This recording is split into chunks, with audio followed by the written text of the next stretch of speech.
Hola, es un gusto. Yo soy el doctor Gerardo Reyes. Yo estuve aquí en el 2002 a 2007 en la facultad. Sentimientos encontrados, ¿no? Siempre se extrañan. Agradecido con la invitación a Neuratomy. Realmente creo que es algo que nos ha hecho falta, por ejemplo, a nosotros, tener alguien que tenga un poquito más de experiencia y que nos pueda ayudar para algunos temas que a veces se ven más complejos. El tema que vamos a revisar hoy, yo soy especialista en columna. Me comentaron que yo les quería dar signos alternos, ¿no? Que les gusta a lo mejor más, ¿no? Aneurismas cerebrales, tumores. Pero realmente esta patología es de las que van a ver con más frecuencia cuando sean médicos generales, cuando estén en el servicio, en el internado. Y es algo que prácticamente la mayoría de la gente lo tiene, más del 90% va a tener dolor lumbar y la mayoría va a ser asociado a este problema. Y es por eso que me quise enfocar. Yo sé, bueno, es un tema que no es tan bonito, ¿no? Pero es algo muy, muy frecuente. Entonces, el tema que vamos a desarrollar el día de hoy es hernia de disco lumbar. La que sigue. ¿Cómo lo vamos a desarrollar? Bueno, pues tenemos que hablar sobre la anatomía, tenemos que hablar sobre la definición, tenemos que ver la incidencia para que vean la importancia que tiene este tema, los factores de riesgo, el cuadro clínico, hacer un buen examen clínico, porque eso nos va a llevar a hacer un buen diagnóstico y hacer un diagnóstico diferencial y, por lo tanto, un tratamiento más adecuado. Si tienen dudas, preguntas en el transcurso de la charla, me pueden interrumpir. Doctor, no le entendí, cómo lo hacen, ¿sale? En cuanto a anatomía, recordar que el disco es una articulación fibrocartilaginosa que nos va a unir a dos cuerpos vertebrales, y este disco va a estar formado por un anillo fibroso, que lo pueden ver ahí en la imagen anatómica, y un núcleo pulposo en el centro. Si ustedes se fijan en esa imagen, ven cómo todas las fibras, la parte más anterior tiene una parte del anillo es mucho más grueso que en la parte posterior, y es por eso que cuando un paciente o alguien llega con dolor, hizo un esfuerzo, donde tiende a romperse es en la parte posterior. Fíjense bien que casi no hay fibras, está muy delgado, y es por eso el problema que es muy común. Realmente la función que hace el disco es podernos permitir un buen movimiento armónico y que nos pueda servir tanto de apoyo y poder distribuir las cargas durante el movimiento. ¿Esto cómo lo hace? Su papel biomecánico que tiene el disco intervertebral es a través de varios componentes, entre los más que tiene es el colágeno. ¿Aquí sigue? Para definir qué es una hernia de disco, lo vamos a tener como una definición que es el desplazamiento de material discal. Si ven la imagen de su lado izquierdo, puede ser tanto de anillo fibroso o puede ser de núcleo pulposo. Este desplazamiento va a ir más allá de los límites anatómicos que son normales en el espacio discal. Este proceso patológico conlleva varias combinaciones de factores. Pueden ser factores bioquímicos, degenerativos y mecánicos, que lo vamos a ir desarrollando aquí con el tema, ¿vale? Que sigue, por favor. Y aquí es donde la importancia de ver este tema, la incidencia que tiene. Los estudios de autopsia definen que entre el 85 al 95% de los adultos tienen enfermedad degenerativa discal. Y esta es una referencia desde 1979. Actualmente todos los artículos en la actualidad refieren que más del 95% tienen un problema a nivel de la actividad. Entonces es muy importante tener los datos clínicos, hacer una buena exploración, y lo vamos a ir desarrollando. ¿Cuál es la mayor frecuencia? Es entre los 30 y 50 años. Regularmente son pacientes en edad reproductiva, están pacientes con su trabajo, es donde más desarrollan su trabajo, y va a una relación mayor en la población masculina, que es 2 a 1. Es más frecuente a nivel de L5S1 y L4L5, que nos vamos a enfocar en eso para que ustedes lo tengan siempre en mente.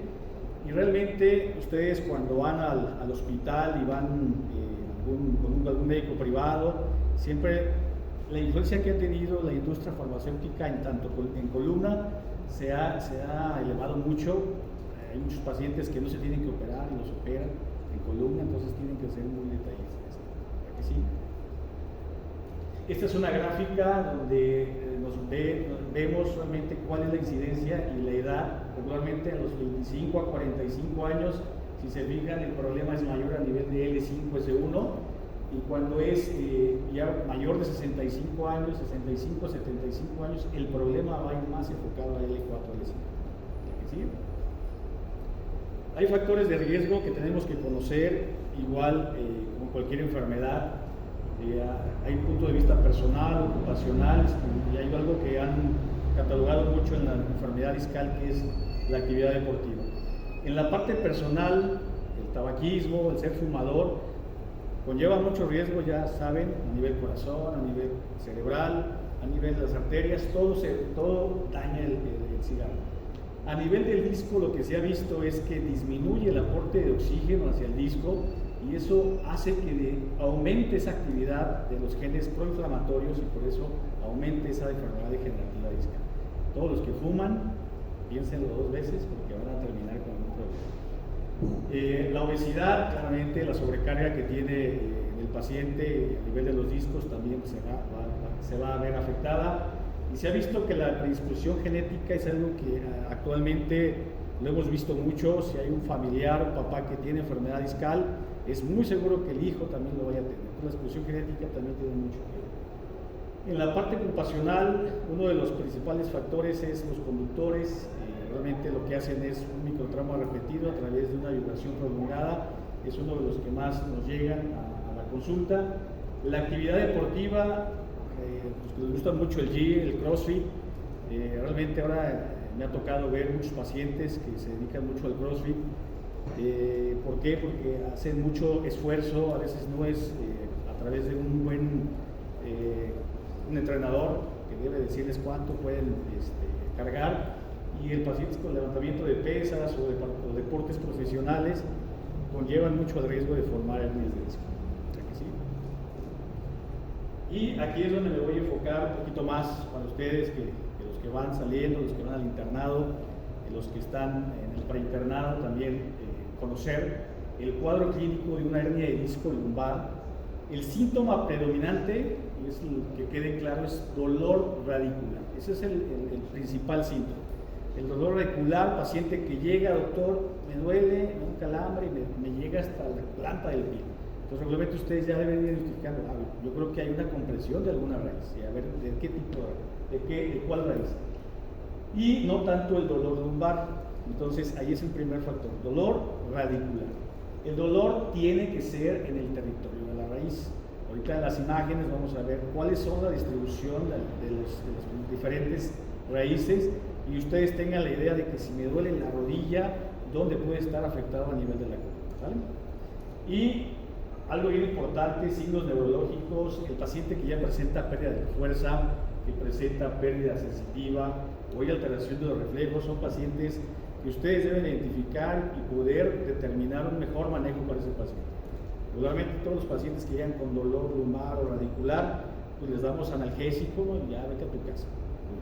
Pero hay gente que tiene ya pérdida de la fuerza, que hay pérdida de la sensibilidad, entonces en esos tienen que enfocar a que lo vea alguien que sea el traumatólogo, el cirujano, el neurocirujano, pero para que se pueda enfocar mejor el tratamiento. ¿Sale?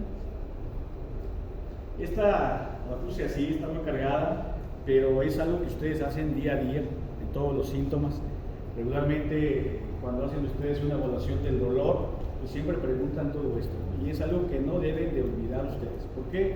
Pues porque es lo que ustedes van a hacer todos los días, la exploración clínica, la exploración de saber qué corresponde con qué enfermedad, desde la evolución temporal de la enfermedad, si hay relación con otros eventos, su localización, qué tipo de dolor, sus características, la severidad de los síntomas, si hubo historias previas de dolor. Entonces todo esto se los puse para que ustedes lo tengan en cuenta, de que siempre deben de tener esta evaluación clínica lo mejor posible.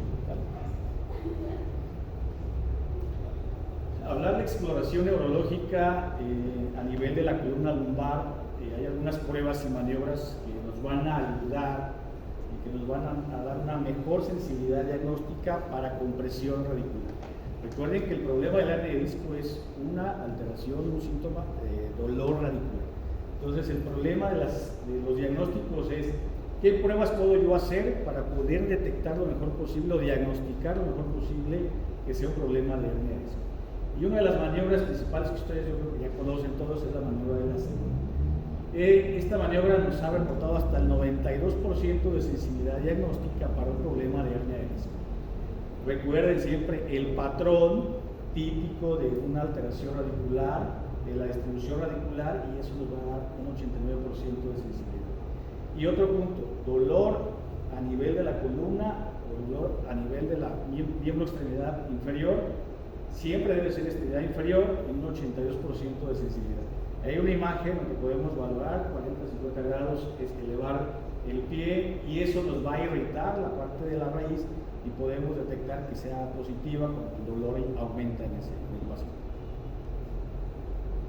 Hay otros hallazgos que hablamos de la sensibilidad, ahora vamos a hablar sobre la especificidad con algún tipo de la exploración neurológica, y aquí el más importante son los reflejos osteotendinosos.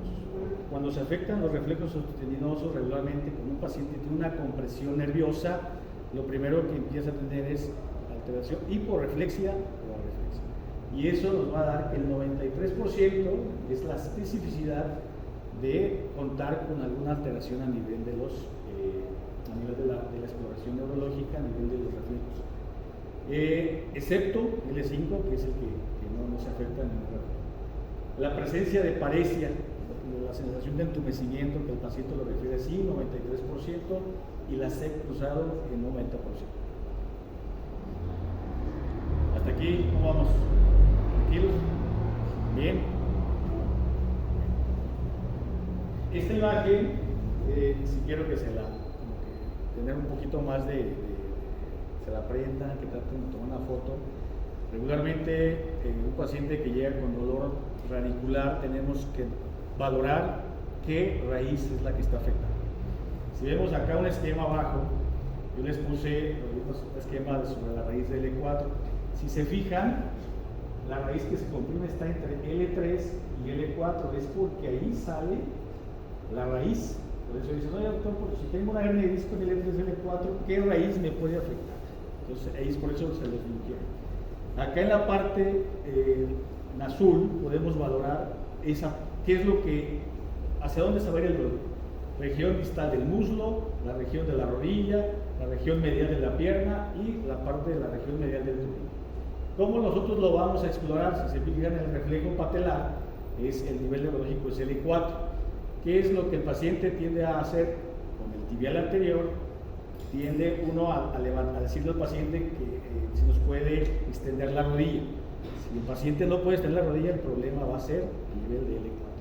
Entonces, este es el patrón del dolor que regularmente el paciente tiene. Cuando el paciente dice, doctor, me duele de aquí, se va hacia la rodilla y luego se va a la parte media del pie. Entonces ustedes ya van pensando, el doctor nos dijo alguna vez que la raíz del L4 va por ahí, entonces ya están ustedes enfocándose a eso. ¿Sale? En la raíz del L5, que acá la vemos en verde, igual en el mismo esquema, L5, cuando la hernia está a nivel de L4 a L5, la raíz que sale es L5. Si se fuera la hernia un poquito más lateral, donde está lo azul, si se fuera hacia el lateral, ustedes dirían, oiga doctor, y si se va hasta acá, también puede comprimir la raíz de L4, ¿sí? Cuando el problema es extraforaminal, el problema puede ser L4, y por eso hacer una buena exploración para saber qué estudios vamos a ver. En la raíz de L5, si se fijan, ¿qué es lo que se altera? La región lateral de la pierna, región del tobillo y la parte de la región glútea. Todo lo que es verde es la región que se va a afectar. ¿Cómo lo vamos a explorar?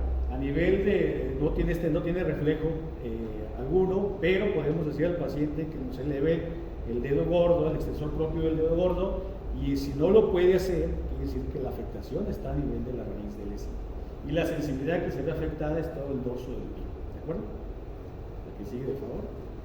Es una imagen, volver a la parte anatómica, si se afecta a nivel de L4, L5, una hernia discal, la raíz afectada va a ser L5. ¿Sale? ¿Sabe que luego les preguntan mucho en los exámenes? Y S1, puse las más frecuentes para no aburrirlos mucho. En S1, si se fijan, lo que se ve desde la región glútea, toda la región posterior del muslo, es la más frecuente que nosotros vemos. El dolor empieza en la nalga, se va a la región posterior del muslo, toda la parte posterior de la rodilla, y se va hasta la parte inferior y externa del pie. O sea, ese es como el que más común van a ver. El dolor se me va, se me va hasta el muslo. Entonces, es una parte de que tienen ustedes que saber, hacer una buena exploración para más o menos irse orientando hacia dónde está el problema. ¿Qué es lo que le pedimos al paciente? Ahí podemos hacer el reflejo aquiliano, valorar si el reflejo está bien o está alterado, y eso nos va a ayudar a nosotros a interpretar una mejor exploración. ¿Saben? Igual una imagen, ahí un diagrama donde podemos ver sobre todo la parte si se afecta el hernia de disco L5 sobre S1, la afectación va a ser la raíz de S1. ¿Vale?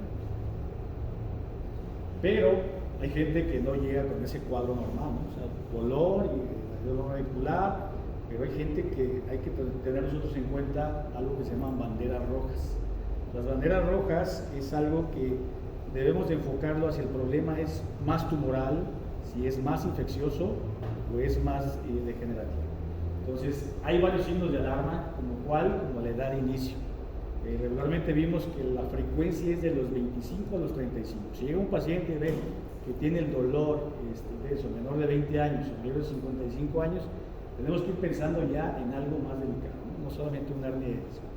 Historia reciente de traumatismo, me ha tocado ver pacientes que llegan con dolor, los ven en el seguro, dicen no tiene nada, lo mandan con medicamentos a su casa, pero nunca se les ocurre hacerles una radiografía, y a veces que tienen antecedente de algún trauma, y ya cuando llegan después, que no se les quita el dolor, traen una fractura. Entonces el tiempo de evolución es bien importante porque eso nos va a dar la pauta que mejore mucho mejor el paciente.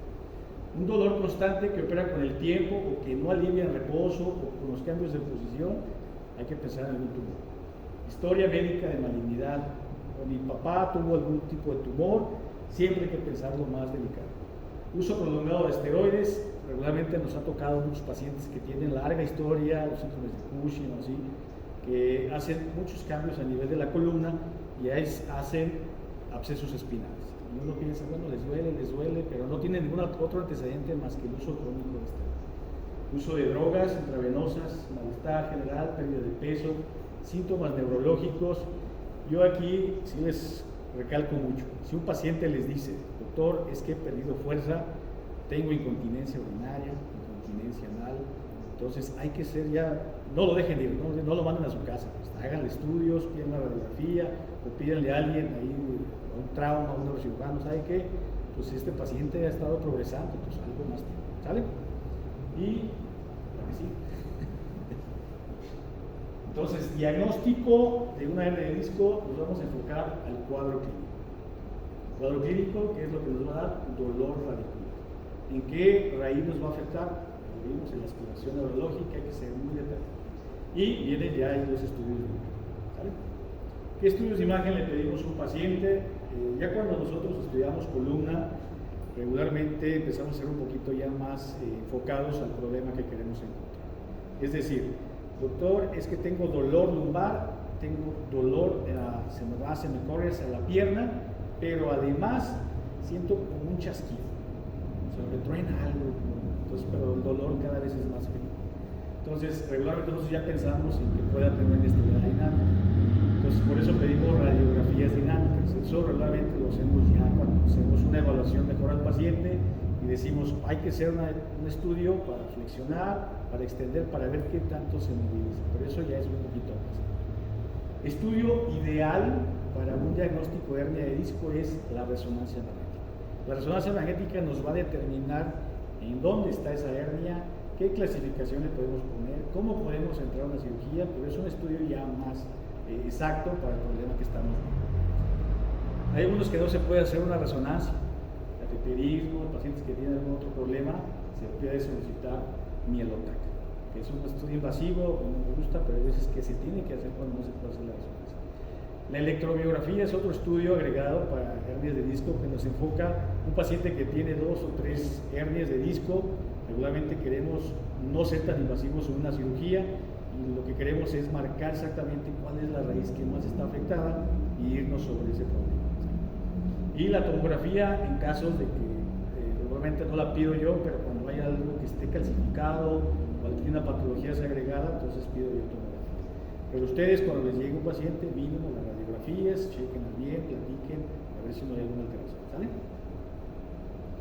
La resonancia, como les dije, nos va a ayudar mucho a determinar una clasificación y esto A lo mejor ustedes ya lo han visto. Oye, doctor, es que tengo una protrusión discal, o tengo una hernia discal extendida, se me secuestró una hernia, ¿no? Entonces, regularmente son términos que ya los enfocamos más hacia la resonancia, porque es donde vemos este problema. Cuando hablamos de protrusión, si se fijan en la imagen, el diámetro de la base de esa hernia es mayor que de los demás diámetros entre sus bordes. Lo blanco es la base y lo amarillo es el diámetro de la hernia, entonces no es más grande que la base, eso es una protrusión. Cuando esa base es menor a lo que sale del material del disco, esto ya es una extrusión discal. Acuérdense, cuando la base es menor a lo que sale del material del disco, ya es una extrusión discal. ¿Sale? Y hay otros dos, que es la migración. Regularmente aquí en la resonancia lo podemos valorar. Regularmente las otras las vimos a nivel del espacio del disco. Aquí la migración, el contenido se va hacia arriba o se va hacia abajo, pero hay una parte importante que se mantiene en comunicación, la parte del disco, pero lo único que es la migración hacia arriba o hacia abajo. Y cuando hay una extrusión discal, el material que salió de la parte del disco se migra, pero no está en comunicación con el disco de origen. ¿De acuerdo? Eso ya es una extrusión discal. ¿La que sigue? Hay algunas otras clasificaciones que nosotros valoramos en la resonancia. Si se fija, la resonancia es un estudio muy ideal porque vemos toda la parte anatómica, cómo se comporta la parte del disco, y eso para mí me ayuda mucho a tomar decisiones en el manejo. Regularmente vemos que hay laterales, que hay foraminales, subarticulares, pero pues no es que eso que lo aprendan, pero tienen que más o menos tener la noción. ¿Vale? Y también a nivel de hacerle un corte sagital a la resonancia, podemos ver si esa parte del disco se mantiene dentro del disco, el mismo espacio discal, si está por debajo del pedículo, si está en el pedículo o si está por arriba del pedículo, que son clasificaciones que nos orientan más al manejo quirúrgico. Y bueno, ya el paciente ya diagnosticaron ustedes una hernia, dijeron, no, pues tiene una hernia L4, L5, ¿no? Ustedes ya revisaron al paciente, pero esta gráfica me marca sobre la historia natural de todas las hernias discales. Si se fijan, a las 6 semanas el 30% se cura, solo con manejo médico, un poco de rehabilitación y esto. Nunca ocupan la mayoría cirugía. A los 6 meses, el 90% de esa hernia se regresa. Entonces, esto es bien importante que ustedes lo tengan en cuenta porque luego tenemos hernia de disco, pero si lo saben manejar con analgésicos, tratamiento médico, nunca van a ocupar una cirugía. Si a ustedes les llega a pasar, yo tengo una hernia de disco, siempre traten de pensar que la mayoría se van a curar. ¿Qué es lo que les va a impedir que se tengan que operar? Alguna alteración neurológica. Doctor, ya perdí fuerza de mi pierna, tengo alteración de sensibilidad, alteración una incontinencia urinaria, entonces es un poco de que sí tengo que operar. ¿Sale? Buena evolución sin cirugía. ¿De acuerdo? La que sigue. Y valoramos, hacer un buen diagnóstico también nos ayuda a valorar un diagnóstico diferencial, que usamos con las banderas rojas. ¿Qué problemas pueden estar relacionadas directo a la columna vertebral? ¿Qué puede estar con enfermedades neurológicas, alteraciones sistémicas o dolor de referidos? Aquí siempre yo me enfoco más sobre todo la parte de la columna vertebral. ¿Por qué? Pues porque el dolor puede ser ocasionado porque se hace más pequeño el conducto, porque hay un proceso de inflamación a nivel de aracnoides, que las articulaciones facetarias pueden estar inflamadas, que hay un desplazamiento de la columna, pero hay muchas que tenemos que ir descartando. Hay que siempre valorar las banderas rojas para nosotros pensar qué tanto puede ser un tumor, qué tanto puede ser infección o qué tanto puede ser realmente un hernia discal. ¿Sale? Tratamiento conservador casi 100%. Analgésico, antiinflamatorios, relajante muscular. Algunas veces el dolor es tan intenso que los familiares, los pacientes dicen, doctor, es que yo no aguanto el dolor. Entonces se hacen infiltraciones radiculares. Entonces medicamento, con un esteroide, y eso hace que el paciente esté muy bien, que haga su rehabilitación adecuada para el problema que tiene. Entonces regularmente esto va enfocado para que el paciente, el dolor que tiene, pueda ser mejor con los medicamentos y que pueda completar una buena rehabilitación. ¿Sale? Este artículo se los puse porque es bueno que lo tengan en mente y que lo revisen ustedes a detalle, porque nos habla realmente sobre la historia natural, qué es lo que fue la exploración, los tipos de la cirugía. Y realmente, si se fijan, el tratamiento conservador para una hernia de disco, todos los pacientes tienen que estar con ese tratamiento conservador de inicio, por una hernia de disco. Y más del 90%, tras 4 o 6 semanas, se destruye. Entonces, eso deben tenerlo siempre, pero lo pueden revisar. ¿Qué técnicas vamos a usar para que el paciente no vaya a llegar a una cirugía? Dar medicamentos, dar antiinflamatorios, dar antidepresivos. Hay una de las cosas que todos los pacientes de columna que vean tienen un componente emocional muy fuerte. Están muy deprimidos por el dolor, porque no pueden hacer sus actividades que antes hacían. Es algo que nos marca como cuando los revisamos nosotros, los vemos muy deprimidos. Entonces, eso también evita que un paciente pueda hacer un buen manejo. Entonces, por eso usamos a veces antidepresivos dependiendo de la condición del paciente. Y las inyecciones epidurales de corticoides, que es para que el paciente pueda hacer una buena rehabilitación y evitar en la mayor posible la cirugía. ¿Sale? Pues ahí está. Es un artículo de eso. Indicaciones para hacer una cirugía. El paciente ya fue a rehabilitación 3 meses, 12 semanas, no hay mejoría del dolor, entonces es cuando entramos pensando en una cirugía. Que haya un déficit motor, que haya un problema de síndrome de Cabo de Quino, alteraciones neurológicas que nos van a condicionar que el problema está afectando más al paciente y que si no lo operamos va a quedar con una secuela. Después de una tercera crisis de que el problema una lumbociatalgia, debemos ir pensando ya al paciente en hacer un manejo quirúrgico. ¿Sale? Esto también es del mismo artículo, el tratamiento quirúrgico, realmente cuál es la indicación, lo que vimos, que es un paciente que ya pasó 6 semanas y que no respondió al tratamiento conservador, que haya problemas de cola de caballo, que haya problemas de alteración de esfínteres. Si no se opera en las primeras 72 horas, el paciente puede quedar con eso. Entonces, esto es lo importante que deben tener en cuenta. O sea, tengo una hernia de disco lumbar, ¿cómo la puedo tratar en el servicio social? Luego llegan pacientes en el servicio que les va a llegar con dolor radicular. El doctor dijo que darle analgésico, antiinflamatorios y pasarlo a alguien de rehabilitación para que el paciente le vaya bien. ¿Sale? ¿La que sigue?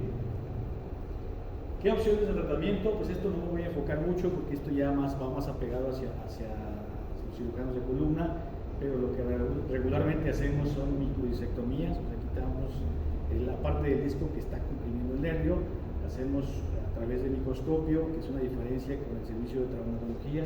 ¿Tiene traumas? Es la jefa de trauma, pero es algo que ustedes, y yo siempre les recomiendo, si un paciente les llega con un hernia de disco, el hacerlo a través de un microscopio, realmente es una diferencia enorme el poder tener la raíz ahí viendo la tuba. Es muy difícil que con los simples ojos lo puedas hacer muy bien, o hay mucha gente que lo hace, muchos los traumas, pero el ideal es hacerlo con microscopio. Hay otros abordajes que actualmente viene un congreso y estamos viendo mucho la parte de la disectomía por endoscopía. No es lo mismo que abras un paciente 3-4 centímetros a que le hagas 8 milímetros, ¿no? Entonces eso es algo que ahorita es lo que más está en moda y todos los pacientes los operas hoy y al rato se van a su casa, ¿no? A diferencia de hacerlo abierto, que lo operas hoy y hasta mañana lo puedes volver a casa. Entonces esto es lo que se hace, una microdisectomía, que eso ahorita sigue siendo el estándar de oro. Se ha hecho mucho la parte endoscópica, pero realmente todos los artículos que han revisado, nadie le ha ganado todavía a la microdisectomía. El estándar de oro, pues un microscopio quirúrgico, resultados favorables, y realmente el índice de recidiva es del 5%. Es otro factor. Ahorita los pacientes, los médicos que están en el congreso dicen, ¿cuánto recidiva va un endoscópico? Realmente va hasta el 10 o 14%. Es otro punto bien importante porque tú tienes que volver a operar. Son más o menos unas imágenes donde podemos ver todo lo que se abre en una microdisectomía convencional. Vimos todos los músculos, localizamos donde está el nivel, el disco que está comprimiendo la raíz, quitamos un poco de hueso de la lámina para poder entrar directo hacia donde está la hernia. La que sigue, de favor. Y al momento de entrar directo a la hernia, resecamos la hernia, pues ya esto se quita la compresión, pero vean todo el proceso que se tiene que hacer, todo lo que liberamos. Entonces, la que sigue, ¿qué complicaciones podemos tener en una cirugía? Es una cirugía que tiene que abrirse, infección, podemos abrir la madre, podemos tener lesión neurológica. Hay pacientes que me han tocado que cuando tratan, a veces no usan microscopio, el quitar la hernia de disco, a veces cuando jalan la hernia de disco, jalan también la raíz y se la traen. Entonces es algo que realmente no he visto verlo muy poco, pero es algo muy grave. Que tenga hernia sintomática, que vuelva a residuar la hernia y que se tenga que hacer cirugía de revisión. ¿La que sigue?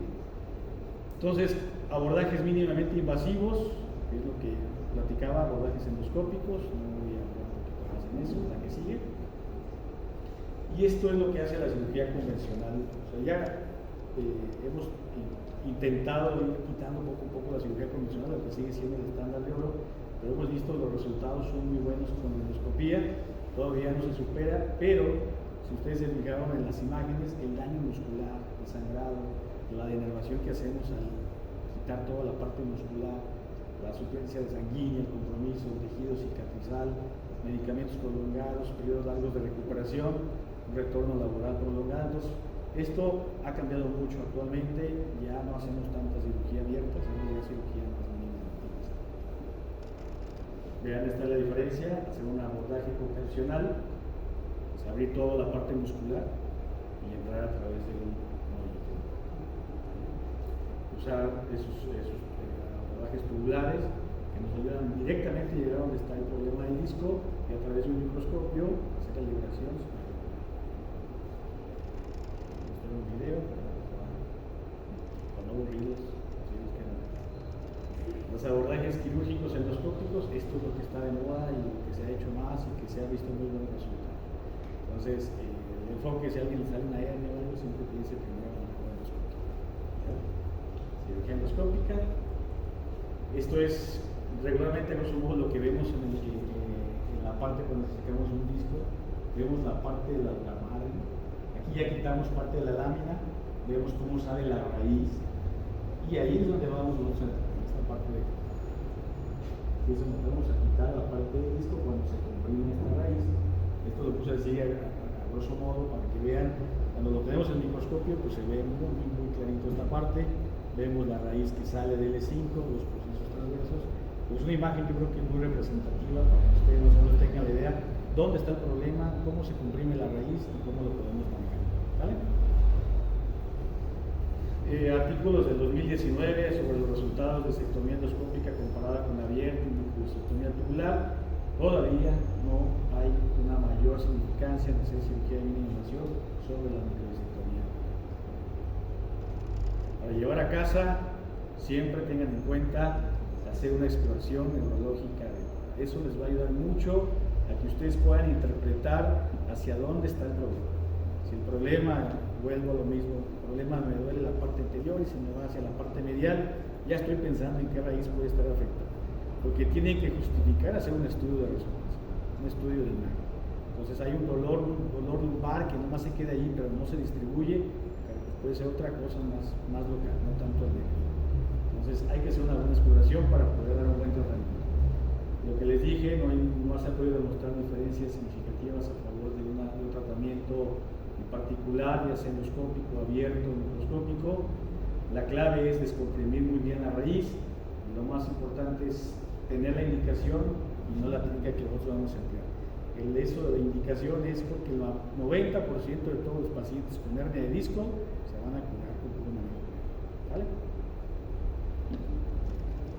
Listo.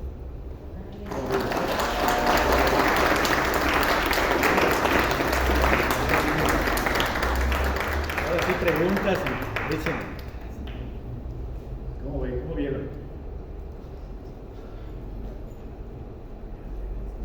No me entendieron nada. Es parte del show. Yo creo que sí deben de, lo van a ver todos los días, créanme. Yo también cuando salí, cuando era ahí, lo veía, cómo enfocarlo, cómo hacerlo, pero es algo que ustedes tienen que revisar. Siempre las lumbalgias es lo que son todos los días, gracias a Dios. Entonces, pues hay que ser muy claros en la exploración neurológica. Ustedes todos los días lo hacen, siempre tener su secuencia, el tipo de dolor, cómo hago mi semiología del dolor, hacia dónde me voy enfocando. Todas esas partes yo creo que ustedes lo van afinando, y ahora ya no es necesario que lo pregunten todo porque ya más o menos ustedes se orientan más, pero mientras estén ahorita desde tercero, cuarto, quinto año todavía, para que vayan haciendo su exploración, lo hagan entre ustedes, a ver si te duele, qué te duele, cómo es el dolor. ¿Sale? Ahora pues.